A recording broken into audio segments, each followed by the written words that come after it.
Bismillahirrahmanirrahim. Assalamualaikum warahmatullahi wabarakatuh. Alhamdulillahirrahmanirrahim. Allahumma sholli ala sayyidina Muhammad wa ala sayyidina Muhammad. Oke, perkenalkan saya Uri Dalam Pratama. Di sini saya sebagai moderator yang akan memandu selama jalannya presentasi terkait obat tetes mata yaitu adrenalin bitartrat sebagai tugas untuk memenuhi salah satu persyaratan tugas dari mata kuliah semi solid dan liquid steril. Oke, sebelum ke pembahasan lebih lanjut, di sini saya akan memperkenalkan dari kelompok kami, yaitu kelompok 1 ada Alif Top Ubaidillah. Kemudian ada saya sendiri, Auri Dalam Pratama. Ada juga Eka Sri Dewi, Faisal Arya, Muhammad Tegar, dan yang terakhir ada Tian Fitria SA.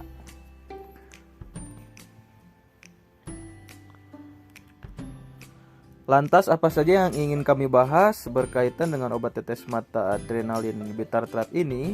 Yang pertama yaitu berkaitan dengan tujuan dan latar belakang dibuatnya sediaan adrenalin bitartrat ini.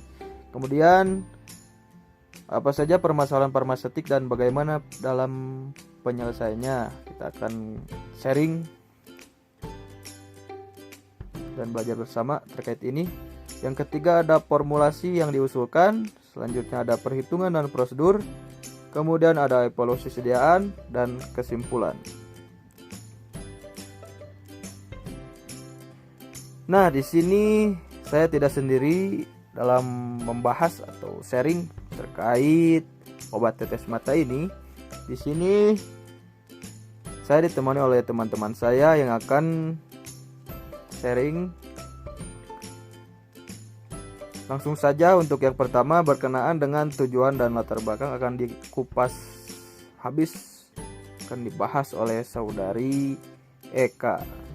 Waktu dan tempat kepadanya kami persilahkan. Tujuan dari pembuatan tetes mata ini adalah yang pertama dapat menentukan formulasi sediaan dari obat tetes mata adrenalin bitartrat. Yang kedua, dapat menentukan kelayakan dari sediaan obat tetes mata adrenalin bitartrat dengan uji evaluasi sediaan. Obat tetes mata merupakan obat yang berupa larutan atau suspensi steril yang digunakan secara lokal. Digunakan dengan cara meneteskan pada selaput lendir di sekitar kelopak mata. Adrenalin bitartrat merupakan salah satu zat yang tersedia dalam bentuk tetes mata. Adrenalin bitartrat merupakan stimulator alfa dan beta adrenergik yang dapat memberikan efek terhadap beberapa organ. Efeknya yaitu dilasi otot pupil melalui kontraksi otot dilator. Adrenalin bitartrat bekerja dengan cara menurunkan tekanan intraokuler yang normal maupun yang menderita glaukoma. Ya, untuk preformulasi zat aktif tersendiri yaitu ada adrenalin bitartrat, di mana dengan rumus molekul C9H13NO3.C4H6O6 dengan sinonim epinefrin bitartrat, adrenalin tartrat dengan nama kimia 1-trip dalam kurung 3,4 dihidropenil 2 aminoetanoat hidrogen tartrat dengan berat molekul 333,29 gram per mol. Pemberian untuk adrenalin bitartrat yaitu serbuk hablur, putih hingga putih kelabu dan tidak berbau. Kemudian untuk larutan tersendiri yaitu larut dalam 3 bagian air, sukar larut dalam etanol 95%, praktis tidak larut dalam kloropom P dan ether P. Selanjutnya yaitu permasalahan farmaseutik dan penyelesaiannya. Permasalahannya yang pertama yaitu formula yang dihasilkan hipotonis. Penyelesaiannya dibuat isotonis dengan penambahan NaCl 61 mg agar dapat diterima tanpa rasa nyeri dan tidak dapat menyebabkan keluarnya air mata yang dapat mencuci keluar bahan obat. Cairan mata isotonik dengan darah dan isotonisnya sama dengan NaCl 0,9%. Yang kedua, permasalahannya yaitu sediaan berupa steril, larutan, atau suspensi yang bisa menimbulkan mikroorganisme. Penyelesaiannya yaitu ditambahkan zat pengawet, yaitu natrium benzoat, karena sesuai dengan pH, stabilitas zat aktif yaitu 2-5, agar bebas mikroba atau bebas dari partikulat. Selanjutnya yaitu permasalahan yang nomor 3, yaitu tetes mata dalam air mempunyai kerugian, oleh karena mereka dapat ditekan keluar dari saluran konjungtival oleh gerakan penumpuk mata, sehingga waktu kontak obat pada mata menurun. Penyelesaiannya yaitu melalui peningkatan viskositas dapat dicapai distribusi zat aktif yang lebih baik di dalam cairan dan waktu kontak yang lebih panjang. Selain penggunaan propilenglikol, bahan-bahan seperti metil, selulosa, polivinil, alkohol, dan hidroksi metil selulosa ditambahkan secara berkala untuk meningkatkan viskositas. Para peneliti telah meneliti efek peningkatan viskositas mencapai 25-50 fps dalam waktu kontak mata.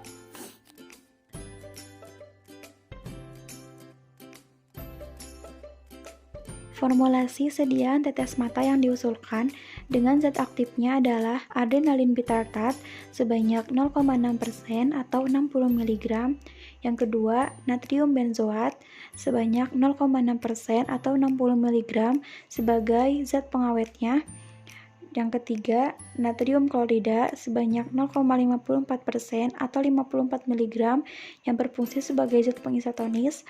Yang keempat, propilenglikol sebagai zat pengental digunakan secukupnya. Yang kelima, ada zat pelarutnya yaitu aqua pro injection ditambahkan sampai 100 ml. Selanjutnya ke perhitungan. Perhitungan tonisitas menggunakan ekuivalensi NaCl berdasarkan bobot zat dengan menggunakan metode LISO. Perhitungannya, persen adrenalin bitartrat sebanyak 0,6% setara dengan 0,6 gram per mili diubah ke miligram dikali 1000 jadi 600 mg per 100 mili dan dibagi 10 menjadi 60 mg per 10 mili. Persen natrium benzoat sama sebanyak 0,6% setara dengan 0,6 gram per mili diubah ke miligram 600 mg per 100 mili dan dibagi 10 menjadi 60 mg per 10 mili. Lalu kesetaraan NaCl-nya, adrenalin bitartrat sebanyak 0,18 dikali 0,6% hasilnya 0,108%. Natrium benzoat 0,40 dikali 0,6% hasilnya 0,24%. Ditotalkan menjadi 0,348%. Sediaan bersifat hipotonis, maka harus diisotoniskan dengan cara penambahan NaCl. NaCl yang diperlukan 0,9% dikurangi total yang tadi 0,348%, hasilnya adalah 0,552%, setara dengan 0,552 gram per 100 mili dan diubah ke miligram menjadi 552 mg per 100 mili dan dibagi 10 menjadi 55,2 mg per mili. Jadi untuk mengubah ke isotonis ditambahkan NaCl sebanyak 55,2 mg per mili. Baik, untuk yang selanjutnya ada prosedur, yang dimana dimulai dari persiapan alat, wadah, dan bahan. Alat yang digunakan yaitu yang pertama ada bab filler dengan jumlah 1 buah, yang dimana cara sterilisasi yang digunakan yaitu dengan cara direndam pada alkohol 70%. Lalu yang kedua ada batang pengaduk dengan jumlah 2 buah, yang dimana cara sterilisasi yang digunakan yaitu dengan cara di-open pada suhu 170 derajat Celcius selama 1 jam. Lalu yang selanjutnya ada Erlenmeyer 200 ml, ada Erlenmeyer kecil, ada gelas ukur 10 ml, ada indikator pH 2 ml, dan gelas beker. Cara sterilisasi yang digunakan yaitu dengan cara autoclave pada suhu 121 derajat Celcius selama 15 menit. Lalu yang selanjutnya ada kaca arloji dengan jumlah 4 buah, yang dimana cara sterilisasi yang digunakan yaitu dengan cara di open pada suhu 170 derajat Celcius selama 1 jam. Lalu yang selanjutnya ada kertas perkamin dan kertas saring dengan jumlah 1 buah, yang dimana cara sterilisasi yang digunakan yaitu dengan cara autoclave pada suhu 121 derajat Celcius selama 15 menit. Lalu yang selanjutnya ada pipet ukur 10 mili dan spatel stainless dengan cara sterilisasi yang sama, yaitu dengan cara di open pada suhu 170 derajat Celcius selama 1 jam. Untuk yang selanjutnya ada wadah. Wadah yang digunakan merupakan botol plastik dengan jumlah 1 buah, yang dimana cara sterilisasi yang digunakan yaitu dengan cara sterilisasi menggunakan etanol. Nah, yang selanjutnya ada bahan. Bahan yang digunakan itu yang pertama ada adrenalin bitartat dengan jumlah 50 mg. Cara sterilisasi yang digunakan yaitu dengan cara autoclave pada suhu 121 derajat Celcius selama 15 menit. Lalu yang kedua ada natrium benzoat dengan jumlah 50 mg. Dengan cara sterilisasi yang sama seperti adrenalin bitartat. Lalu yang ketiga ada natrium klorida dengan jumlah 52 mg dengan cara sterilisasi yang sama seperti adrenalin bitartat dan natrium benzoat. Lalu yang keempat ada aqua pro injeksi dengan jumlah sampai 100, yang dimana cara sterilisasinya sama seperti adrenalin bitartat, natrium benzoat dan natrium klorida. Lalu yang kelima ada propylenglikol dengan jumlah secukupnya.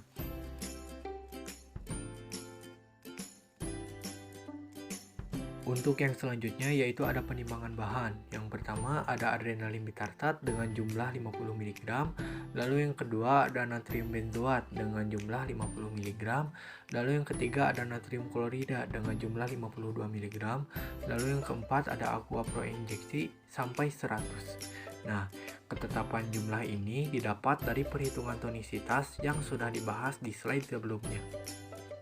Untuk yang selanjutnya kita akan masuk ke prosedur pembuatan, yang dimana area akan dibagi menjadi dua, yaitu ada gray area dan white area. Untuk prosedur pertama akan dilakukan di gray area, yang dimana permukaan meja dilap menggunakan etanol 70% sebelum sterilisasi ruangan. Sterilisasi ruangan dengan oksidasi menggunakan etanol 70% diikuti dengan penyinaran lampu ultraviolet selama 12 jam. Untuk prosedur kedua akan dilakukan di area yang sama, yaitu dengan cara sterilisasi dilakukan di mana alat-alat yang akan digunakan disterilkan di dalam autoclave untuk alat presisi dan open untuk alat non presisi. Catatannya, sebelum dimasukkan ke dalam autoclave atau open, terlebih dahulu alat-alat tersebut dibungkus dengan kertas perkamin. Untuk prosedur selanjutnya akan dilakukan di white area, yang dimana prosedur ini adalah pembuatan aqua pro injeksi. Untuk langkah pertama yaitu dengan cara dimasukkannya aqua bides ke dalam beaker gelas dalam 250 ml yang telah distandarisasi. Lalu ditambahkan karbon aktif 0,1% lalu diaduk. Lalu dipanaskan pada suhu 60 sampai 70 derajat Celcius selama 15 menit. Lalu disaring menggunakan kertas saring 2 lapis. Lalu langkah terakhir yaitu disterilisasi ke dalam autoclave. Untuk prosedur selanjutnya akan dilakukan di gray area, yaitu dengan cara ditimbang masing-masing bahan menggunakan raca analitik dengan tepat menggunakan kaca arloji yang sebelumnya telah disterilkan. Untuk prosedur selanjutnya yaitu dilakukannya evaluasi sediaan di gray area. Untuk yang selanjutnya kita akan masuk ke evaluasi sediaan, yang dimana jenis evaluasi yang akan dilakukan terdapat 8 pengamatan. Untuk yang pertama ada uji pH sediaan, yang dimana prinsip evaluasinya yaitu dengan menggunakan pH meter. Nah, di sini hasil pengamatannya adalah 5 dengan syarat 3,5 sampai 6,5. Lalu yang kedua ada uji kejernihan larutan. Dengan prinsip evaluasi, wadah sediaan akhir disinari dari samping dengan latar belakang warna hitam untuk melihat partikel berwarna putih dan latar belakang putih untuk melihat partikel berwarna. Lalu yang ketiga ada uji kebocoran wadah. Dengan prinsip evaluasi, wadah sediaan diletakkan dengan posisi terbalik.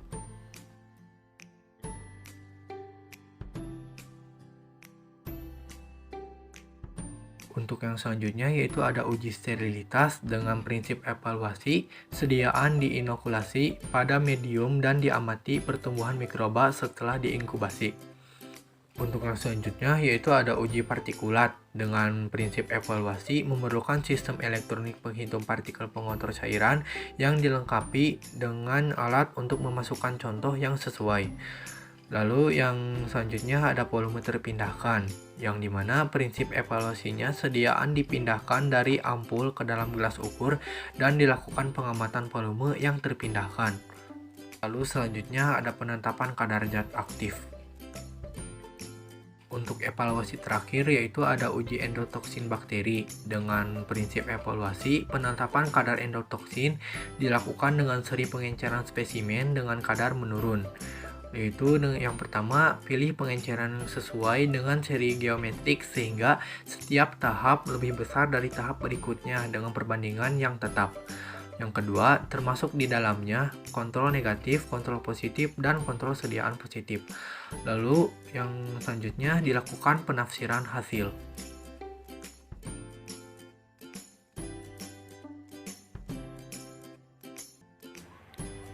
Dan adapun untuk kesimpulan pada percobaan ini adalah tetes mata dengan zat aktifnya yaitu adrenalin bitartat. Adrenalin bitartat adalah suatu stimulator alfa dan beta adrenergik yang dapat memberikan efek terhadap beberapa organ, khususnya terhadap jantung, otot polos, pembuluh darah, dan otot polos lainnya. Efek adrenalin bitartat terhadap mata adalah dilatasi pupil melalui kontraksi otot dilator. Bahan tambahan yang digunakan dalam formula ini adalah natrium benzoat sebagai zat pengawet, natrium klorida sebagai zat pengisotonis, propylenglikol sebagai zat pengental, dan zat pelarutnya adalah aqua flow injection aid 100 ml.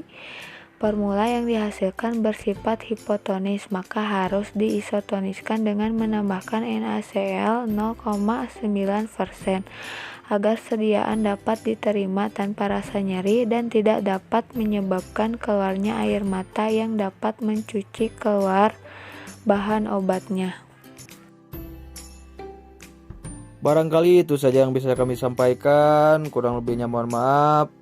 Apabila teman-teman ada saran atau masukan terkait materi ini, kami sangat menerima sekali saran dan masukan dari teman-teman sekalian.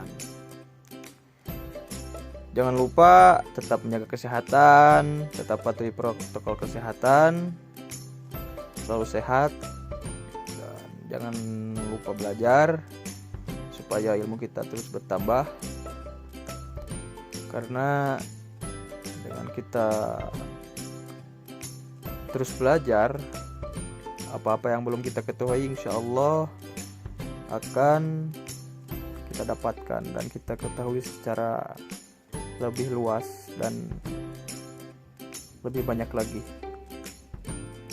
Wassalamualaikum warahmatullahi wabarakatuh. Jangan lupa like, share, comment, and subscribe ya guys. Bye-bye.